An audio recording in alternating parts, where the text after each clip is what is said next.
نحمده ونصلي ونسلم على رسوله النبي الكريم وعلى آله وأصحابه أجمعين. اللهم صل على سيدنا ومولانا محمد وعلى آل سيدنا ومولانا محمد وبارك وسلم صلاة وسلاما كثيرا كثيرا. توفیق الہی اپنے مرشد پاک کی برکت سے عشاء کی اس نشست میں فضائل ایمان کا درس چل رہا ہے. اللہ تعالیٰ اس درس کی برکت سے ہمارے ایمان کی حفاظت فرمائے اور موت تک قبر تک اللہ ہمارے ایمان کو سلامت رکھے. آخرت کی حقیقت پر بات چل رہی ہے.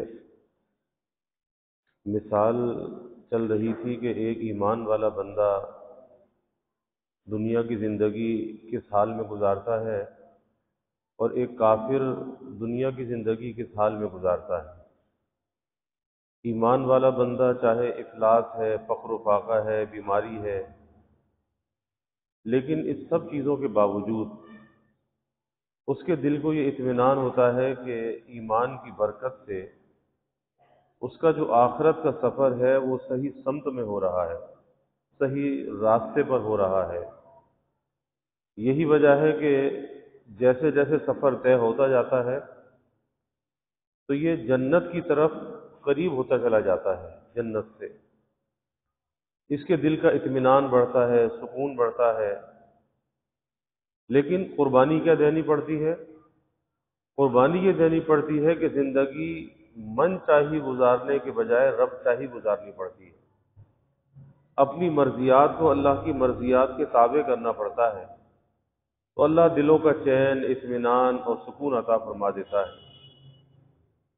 اور کافر کی زندگی باوجود اسباب راحت کے جمع ہونے کے کہ وافر اسباب راحت ہے، عیش و عشرت ہے، اچھے اچھے کھانے ہیں، اعلیٰ قسم کی سواریاں ہیں، عمدہ مکان ہے، تمام نعمتیں، نوکر چاکر سب کچھ ہے،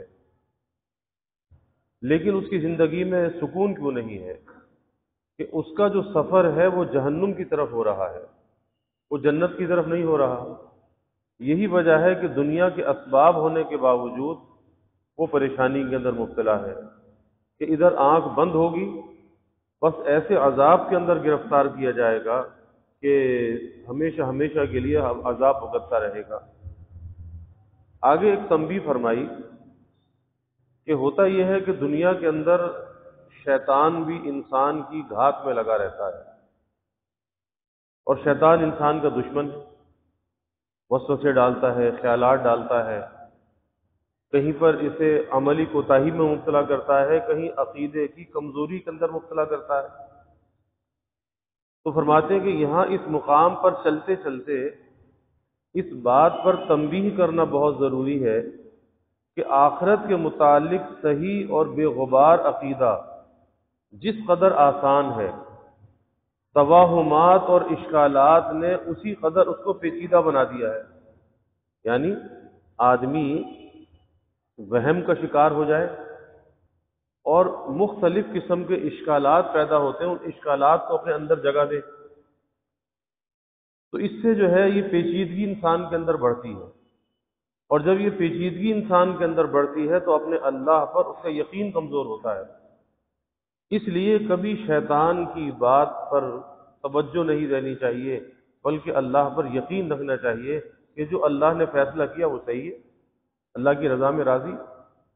مجدد تھانوی رحمۃ اللہ علیہ نے ایمان والے بندے کی اور کافر کی مثال بیان کی.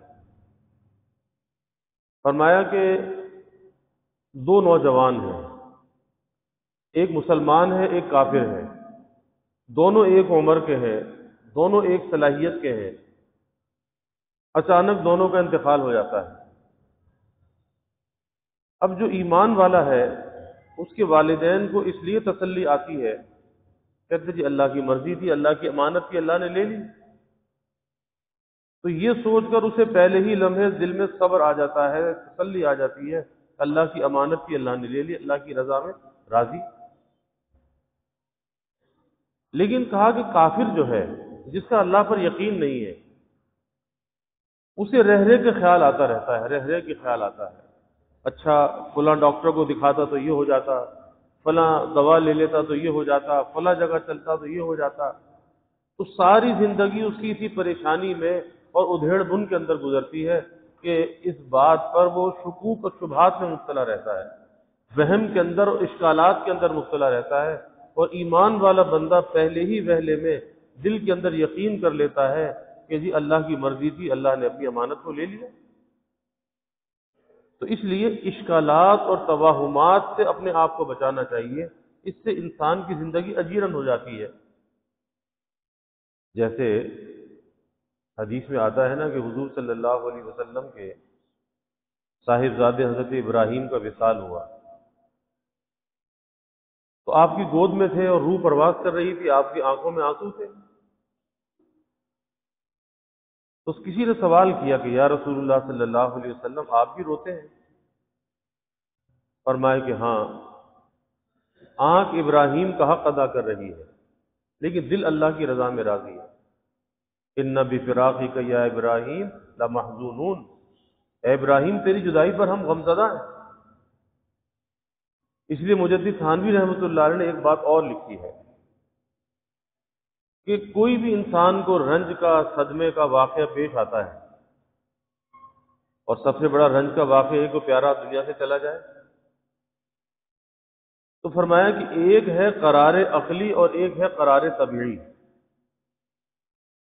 تو قرار عقلی جو ہے عقلاً، وہ تو پہلے ہی وہلے کے اندر انسان کو، مومن کو حاصل ہو جاتا ہے، پہلے ہی لمحے وہ سوچتا ہے کہ اللہ کی مرضی تھی، اللہ کی رضا میں راضی ہے۔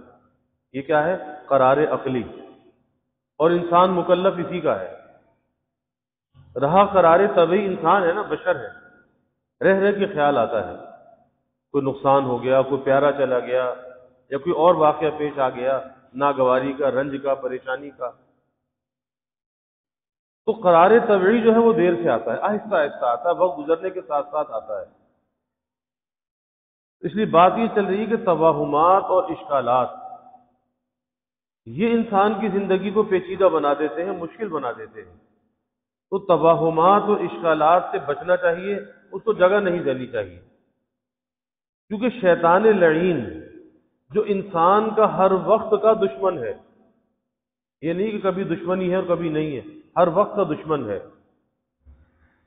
ہمیشہ اس طاق میں رہتا ہے کہ اسے کوئی موقع ہاتھ آئے تاکہ انسان کے دل میں طرح طرح کے وساوس ڈال کر صراط مستقیم اور ایمان کی ہدایت سے محروم رکھے۔ شیطان نہیں چوکتا، وہ وسوسہ ڈالنے میں، خیال ڈالنے میں بہت چوکس، فوراً وسوسہ ڈالتا ہے، فوراً خیال ڈالتا ہے، اور اس کی کوشش یہ ہوتی ہے کہ کسی طریقے سے اسے اللہ سے بدگمان کر دیا جائے، اور اللہ سے بدگمان کر کے اس کے ایمان کو ضائع کر دیا جائے، کہ بیماری آ گئی، کہ بھئی تیرے ساتھ ہی کیوں بیماری آ گئی، کاروبار میں کوئی نقصان ہو گیا، تیرے ساتھ ہی کیوں ہو گیا، کسی اور کے ساتھ کیوں نہیں ہوا، کوئی حادثہ، کوئی ایکسیڈنٹ پیش آ گیا تو تیرے ساتھ کیوں ہوا، کسی اور کے ساتھ کیوں نہیں ہوا۔ اب یہ کیا ہے؟ دل میں اعتراض کا آنا، کہ اللہ کے فیصلوں پر دل میں اعتراض ہے، اور شیطان وسوسہ ڈال رہا ہے، شیطان کہہ رہا ہے کہ تیرے ساتھ یہ کیوں ہوا، اور پھر یہ وسوسہ دل میں ڈالنا کہ پھر اللہ کو تیرے ساتھ کوئی بغض ہے، کوئی عداوت ہے، تیرے ساتھ ہی ایسا پیش آتا ہے، نعوذ باللہ۔ تو یہ جو ہے کہ بہت خطرناک کیفیت ہوتی ہے، اس لیے ایسے وساوس کو منہ نہیں لگانا چاہیے، اور نہ اس کے بارے میں کوئی سوچنا چاہیے، کیوں؟ اس کا کام تو بہکانا ہے، گمراہ کرنا ہے، وہ تو دشمن ہے۔ اب اس دشمن کی چال کو سمجھنا چاہیے، اور فوراً اس شیطان مردود پر لعنت بھیجنی چاہیے، اعوذ باللہ من الشیطان الرجیم، اس پہ لعنت بھیجیں۔ تو فرماتے ہیں کہ یہ شیطان طاق میں رہتا ہے، اسے کوئی موقع ہاتھ آئے تاکہ انسان کے دل میں طرح طرح کے وساوس ڈال کر صراط مستقیم اور ایمان کی ہدایت سے محروم رکھے، کیونکہ شیطان جانتا ہے نا کہ صبر کا کتنا بڑا اجر ہے۔ انما یوفی الصابرون اجرہم بغیر حساب، کہ صابرین کو جو اللہ اجر عطا فرمائے گا وہ بغیر حساب کے عطا فرمائے گا۔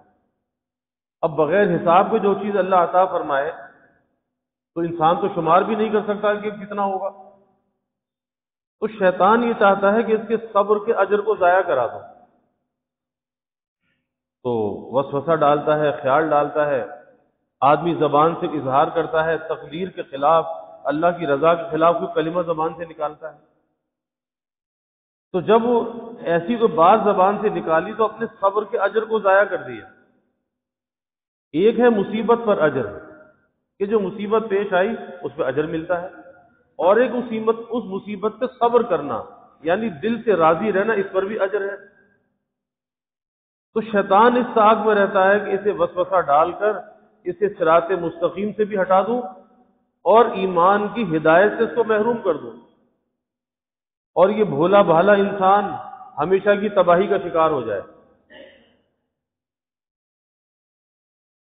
فرماتے بتوفیقہ تعالی، یہاں کچھ ایسی اصولی باتیں ذکر کی جاتی ہیں جن میں نظر انصاف سے غور کرنے پر اور جن پر طلب صادق سے عمل کرنے سے ابلیس لعین کے مکر و فریب اور دجل سے انسان کی حفاظت ہو سکتی ہے۔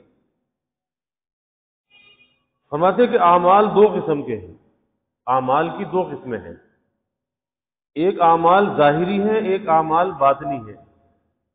ظاہری عمل وہ ہے جو انسان ظاہری اعضاء سے کرتا ہے، اور باطنی عمل وہ ہے جس کا تعلق انسان کے قلب کے ساتھ ہوتا ہے۔ تو اعمال دو طرح کے ہوتے ہیں، بعض وہ جن کا تعلق انسان کے اعضاء ظاہرہ سے ہے، جیسے کھانا پینا، دوڑنا، یا اور ظاہری اعضاء سے کوئی کام کرنا، یا اسلامی احکام میں نماز، زکوٰۃ، حج، جہاد وغیرہ، تو یہ وہ اعمال ہیں جن کا تعلق اعضاء ظاہرہ سے ہے۔ اور نماز ایسی ہے کہ اس کے اندر دونوں چیزیں شامل ہیں، زکوٰۃ ایسی ہے کہ اس میں دونوں چیزیں ہیں، ایک انسان کی نیت ہوتی ہے اور ایک ظاہری اس کا عمل ہوتا ہے، اس ظاہری اعضاء سے انجام دیتا ہے۔ تو محض دماغی سوچ اور فکر سے جس کا تعلق ہے کہ اس کی نیت خالص ہونی چاہیے، اس میں ریا نہ ہو، دکھلاوا نہ ہو، نمود نہ ہو، نمائش نہ ہو۔ اب اس کا تعلق ظاہر سے نہیں ہے، اس کا تعلق باطن سے ہے۔ ایمانیات اور عقائد کا تعلق اسی قسم سے ہے، یعنی وہ بھی باطن سے ہے، اندر سے ہے۔ جیسے یہ عقیدہ رکھنا کہ اللہ ہر جگہ موجود ہے، اللہ حاضری، اللہ ہر جگہ موجود ہے، اور ایک ہے، وحدہ لا شریک، ایک ہے، اس کا کوئی شریک نہیں، اور حضرت محمد مصطفیٰ صلی اللہ علیہ وسلم اللہ کے سچے نبی اور رسول ہیں۔ اور یہ بھی عقیدہ رکھنا کہ آپ صلی اللہ علیہ وسلم نبی آخر الزمان ہے، خاتم النبیین ہے، کہ اب قیامت تک آپ کے بعد کوئی نبی نہیں آئے گا۔ اور یہ بھی عقیدہ رکھنا کہ جنت اور دوزخ برحق ہے، جنت بھی حق ہے اور دوزخ بھی حق ہے۔ تو پہلی قسم کے اعمال میں ارادے کے ساتھ انسان کو اعضاء ظاہرہ استعمال کر کے کچھ نہ کچھ کرنا پڑتا ہے۔ قوت و توانائی صرف ہوتی ہے، اس جسمانی قوت، اس کی صلاحیت یہ استعمال میں آتی ہے، مگر دوسری قسم کا عمل ایمان لانا اس قدر آسان اور سہل ہے کہ اس کے انجام دینے کے لیے محض دل کا یقین کر لینا ہی کافی ہے۔ یعنی باطنی عمل اتنا آسان ہے کہ ظاہری عمل میں تو کچھ کرنا پڑتا ہے، مشقت، ہاتھ پیر چلانے پڑتے ہیں، تو بھاگنا دوڑنا پڑتا ہے، کچھ کرنا پڑتا ہے، لیکن ایمان جیسی دولت کتنی بڑی دولت ہے، اس کے لیے ظاہری اعضاء کو استعمال ہی نہیں کرنا پڑتا، بس اس کا تعلق انسان کے دل کے ساتھ ہے۔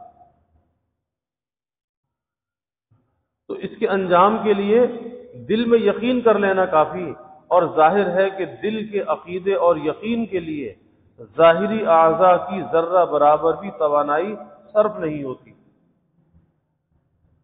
مثلا اگر کوئی شخص اندھا، گونگا، بہرا ہے تو ظاہری طور پر ہر عضو سے معذور ہے، مگر دماغی سوچ اور فکر اس کی صحیح سالم ہے، تو اعتقادی عمل میں کمال درجہ حاصل کر سکتا ہے، یعنی ایمان کا کمال درجہ حاصل کر سکتا ہے۔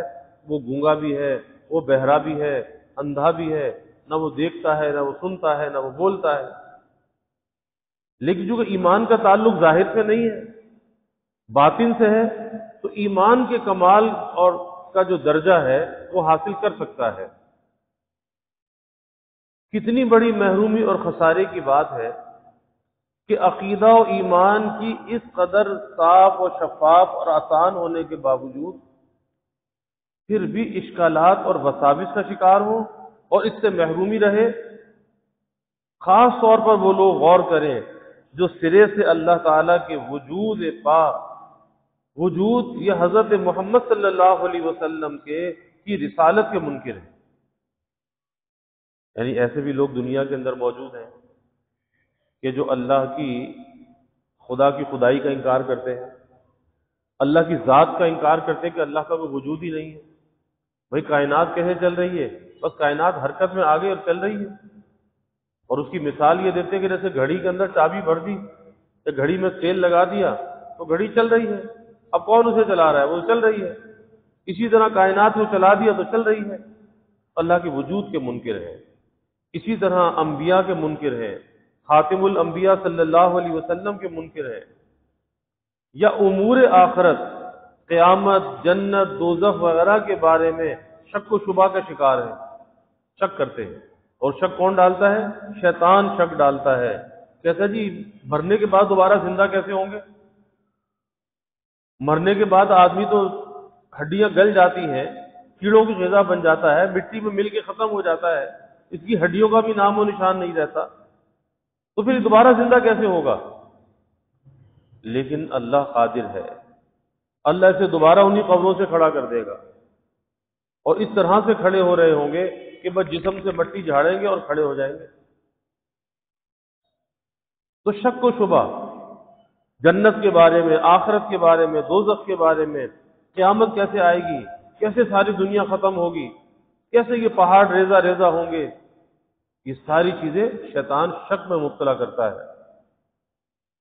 جیسے ان لوگوں نے ان کے عدم یعنی نہ ہونے کا خیال قلب و دماغ میں راسخ کیا ہے، اور اگر ان کے صحیح ہونے کا سچا عقیدہ رکھ لیں تو نہ ہی یہ اعتقاد قائم کرنے میں ظاہری طور پر ان کو کچھ زور لگانا پڑتا ہے، اور نہ ہی ان کی دنیا کا کوئی نقصان ہوتا ہے۔ یعنی اب تو یہ سوچ لیا نا کہ ایسا ہو نہیں سکتا، دنیا ختم نہیں ہو سکتی، عذاب قبر نہیں ہو سکتا، عذاب حشر نہیں ہو سکتا، وغیرہ وغیرہ۔ تو اگر اپنے عقیدے کو صحیح کر لیں اور جتنا زور اس برے عقیدے پر لگا رہے ہیں اگر اتنا صحیح عقیدے پر لگائیں تو آدمی نہ معلوم کہاں سے کہاں ترقی کر کے اللہ کے درجات کو پالے۔ اور اس یقین کرنے میں نہ ظاہری طور پر کچھ زور لگتا ہے اور نہ ان کی دنیا کا کوئی نقصان ہوتا ہے۔ یہ نہیں اللہ کہتا کہ تم اتنی فیس دو گے تو جب تمہارا یقین پکا ہوگا۔ دنیا کے اندر تو نا ایک ڈاکٹر کے پاس بھی جاؤ، پہلے فیس دو، اس کے بعد وہ آپ کا مسئلہ دیکھتا ہے۔ وکیل پہلے فیس لیتا ہے، بعد میں آپ کا مسئلہ سنتا ہے۔ لیکن اللہ کے یہاں ایسا نہیں ہے کہ کچھ خرچ کرنا پڑے گا تو کچھ حاصل ہوگا، ایسا نہیں ہے۔ یہ تو آدمی کی اپنی مرضی پر ہے کہ چاہے ان کے ہونے کا یقین کر لے چاہے نہ ہونے کا، کہ بھئی جنت اور دوزخ کے ہونے کا یقین کر لے یا نہ ہونے کا یقین کر لے۔ لیکن اگر آخرت وغیرہ کے نہ ہونے کا یقین رکھا یا شک و شبہ میں گرفتار رہا اور پھر آخرت برپا ہو گئی یعنی اور یقیناً ہوگی، تو پھر سوائے ندامت و حسرت اور کفِ افسوس ملنے کے کچھ حاصل نہ ہوگا کہ دنیا میں تو انکار کرتا رہا آخرت کا، اور وہاں آخرت کی ساری منزلوں کو دیکھے گا، اب پچھتائے گا کہ کاش کہ میں آخرت کا انکار نہ کرتا۔ لیکن وہاں پہ پچھتانا کس کام آئے گا؟ کتنا دانا اور عقل مند ہے وہ شخص، سمجھدار عقل مند ہے وہ شخص جو عمل میں کمزوری اور اسلام کے ظاہری احکام میں غفلت اور کوتاہی کی وجہ سے بہت بڑی خیر اور نعمت عظما ایمان سے دستبردار نہیں ہوتا، یعنی ایمان کو مضبوطی کے ساتھ پکڑ کے رکھتا ہے، چاہے کچھ بھی ہو جائے، عملی حالت کمزور ہے لیکن ایمان کو چھوڑنے کے لیے آمادہ نہیں ہے، وہ چاہتا ہے کہ میری موت تک میرا ایمان میرے ساتھ رہے۔ بعض لوگ جب جنت اور دوزخ کے احوال کے متعلق آیات مبارکہ اور احادیث شریفہ کا مطالعہ کرتے ہیں تو ان کی عجیب و غریب حالات کو اپنی عقل کی کسوٹی پر پرکھتے ہیں، اور کبھی ان چیزوں کو جس کا تعلق انسان کی ایمانیات کے ساتھ ہے ان چیزوں کو کبھی عقل کی کسوٹی پر نہیں پرکھنا چاہیے۔ عقل ہے کتنی سی، چہ پدی کے شوربہ، اس عقل میں کیا آ سکتا ہے؟ اور پھر اس عقل کی ایک حد تک رسائی ہے، بس جہاں تک یہ عقل کام دیتی ہے وہاں تک کام لو، اور اس کے بعد اس عقل کو شریعت کے تابع کر دو، پھر تو عافیت ہے۔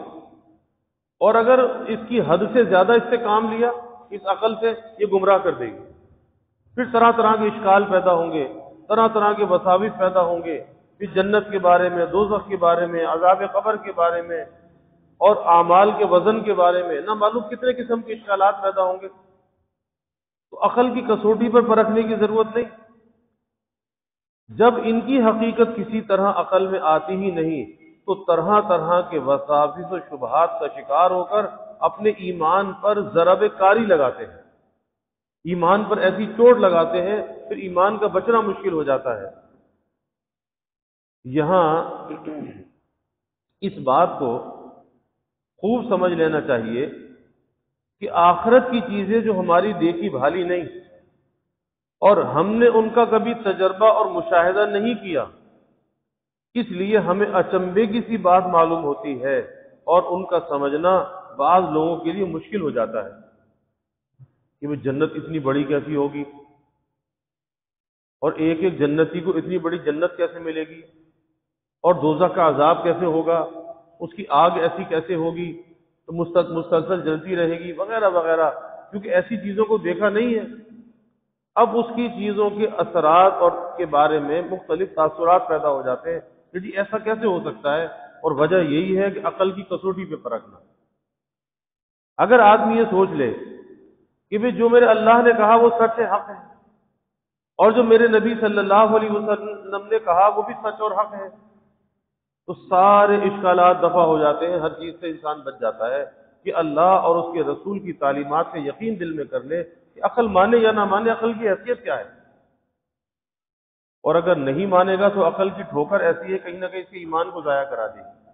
اللہ تعالی ہمارے ایمانوں کی حفاظت فرمائے۔ وآخر دعوانا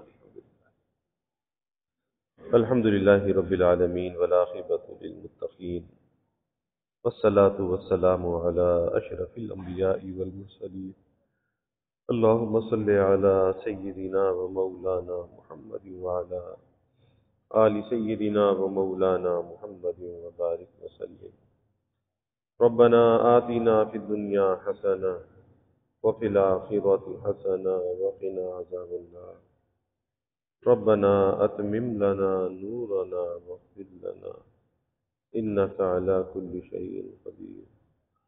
اللهم أعنا على ذكرك وشكرك وحسن عبادتك۔ اللهم وفقنا لما تحب وترضى من القول والعمل والفعل والنية والهدى إنك على كل شيء قدير۔ اللهم ارزقنا حبك وحب حبيبك صلى الله عليه وسلم۔ اللهم ارزقنا شهادة في سبيلك واجعل موتنا ببلد رسولك۔ یا اللہ یا رحمان یا رحیم یا کریم یا ارحم الراحمین یا اکرم الاکرمین، یا اللہ ہمارے گناہوں کو معاف فرما، یا اللہ ہماری خطایا سے درگزر فرما، یا اللہ اپنی محبت معرفت عطا فرما، اپنی رضا والی زندگی یا اللہ نصیب فرما، اپنے رضا والے کاموں کی یا اللہ توفیق عطا فرما، اپنی مرضیات پہ چلنا آسان فرما، نامرضیات سے ہماری حفاظت فرما۔ یا اللہ خوشی میں غمی میں ہر حال میں اپنی رضا میں راضی رہنے والا بنا۔ یا اللہ شیطان کے مکائد سے وساوس سے ہماری حفاظت فرما۔ یا اللہ ہر چیز کو عقل کی کسوٹی پر پرکھنے سے ہماری حفاظت فرما۔ یا اللہ رضا بالقضا ہمیں عطا فرما، اپنی رضا میں راضی رہنے والا بنا، ظاہری باطنی ہر قسمی ترقیات عطا فرما، سب کے دلوں کے نیک ارادوں کو تمناؤں کو یا اللہ غیب پورا فرما، سب کی حاجات کو پورا فرما، سب کی پریشانیوں کو دور فرما، بیماریوں سے یا اللہ حفاظت فرما، ہر ناگہانی بلا اور مصیبت سے یا اللہ حفاظت فرما، زمینی آسمانی آفات سے یا اللہ حفاظت فرما، موذی امراض سے یا اللہ حفاظت فرما۔ یا اللہ سب کے علم میں عمل میں رزق میں خوب خیر و برکت فرما، ابواب رزق یا اللہ کشادہ فرما، رزق حلال عطا فرما، آسان عطا فرما، برکت والا عطا فرما۔ یا اللہ کبھی کسی کو مخلوق کا محتاج نہ بنا، ہمیشہ اپنے در کا سائل اور بھکاری بنا، اپنے در کا منگتا اور سوالی بنا، اپنے غیر سے یا اللہ ہماری امیدوں کو قطع فرما، اپنی ذات عالی کا یقین ہمارے دلوں میں پیدا فرما۔ یا اللہ ہمارے ملک پر اپنی رحمتوں کا نزول فرما، اس ملک کو امن اور سلامتی کا گہوارہ بنا۔ یا اللہ اس ملک میں معاشی معاشرتی اخلاقی استحکام عطا فرما، ہر قسم کی بد امنی بے چینی بے سکونی کو دور فرما۔ یا اللہ سیلاب اور بارش کے متاثرین کی مدد فرما، ان کی دستگیری فرما، ہر ضرورت کو یا اللہ غیب پورا فرما۔ یا اللہ کسی کو مخلوق کے آگے رسوا نہ فرما، مخلوق کے آگے سوال کی ذلت سے بچا، سب کے سفید پوشی کے بھرم کو یا اللہ قائم فرما۔ یا اللہ سب کے گھروں میں چین سکون عافیت راحت عطا فرما، نعمتیں برکتیں عطا فرما، نعمتوں کی فراوانی عطا فرما، ہر ابتلا اور آزمائش سے یا اللہ ہماری حفاظت فرما۔ یا اللہ ہم کمزور ہیں ضعیف ہیں، کسی قسم کے ابتلا اور آزمائش کے لائق نہیں ہیں۔ اے اللہ تو ہمیں اپنی پناہ میں لے لے، اپنی حفاظت میں لے لے، سب کی اولادوں کو نیک صالح بنا، آنکھوں کی ٹھنڈک بنا، والدین کے لیے راحت کا ذریعہ بنا، والدین کو اولاد کی خوشیاں دیکھنا نصیب فرما۔ یا اللہ اپنی رحمتوں کا برکتوں کا راحتوں کا نزول فرما، زحمتوں کو دور فرما۔ یا اللہ ہمیں عافیت دارین عطا فرما، عافیت دائمہ عطا فرما۔ ربنا تقبل منا انك انت السميع العليم وتب علينا انك انت التواب الرحيم وجزا الله عنا محمدا صلى الله عليه وسلم ما هو أهله وصلى الله تعالى وسلم على النبي الكريم آمين برحمته۔